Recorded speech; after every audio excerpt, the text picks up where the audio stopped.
तो आज हम बात करेंगे क्वाड्रेटिक फॉर्मूला की। क्वाड्रेटिक फार्मूला जो कि एक वेरी इंपॉर्टेंट कॉन्सेप्ट है, जिसको श्रीधराचार्य फार्मूले भी कहते हैं। तो क्वाड्रेटिक फार्मूला क्या कहता है?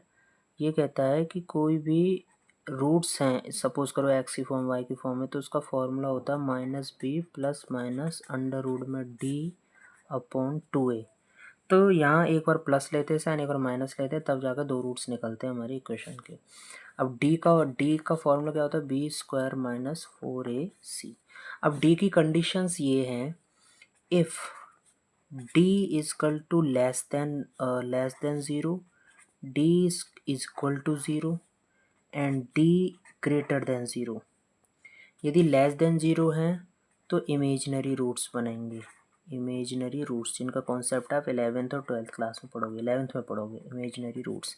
यदि इक्वल टू ज़ीरो है तो रियल एंड सेम रूट्स बनेंगे। सेम रूट्स होंगे लेकिन रियल। जैसे एक x की वैल्यू आई 2 तो दूसरे x की वैल्यू 2 होगी, यदि d का केस यहाँ पर 0 है तो।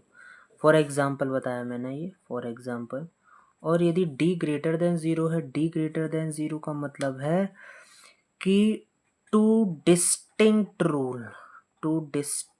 यानी कि अलग अलग, एंड रियल, और रियल भी होंगे, रियल रूट्स हमको मिलेंगे। तो ये कंडीशंस आपको ध्यान रखनी है। यदि ज़ीरो है तो सपोज करो एक रूट आया 2 तो दूसरा भी 2 आया, एक 3 तो दूसरा भी 3, ज़ीरो के केस में। यदि लेस देन है तो इमेजिनरी रूट्स, ये आपके स्कोप से बाहर है।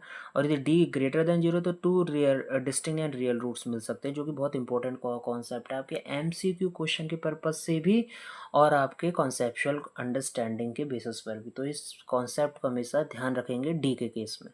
Thank you.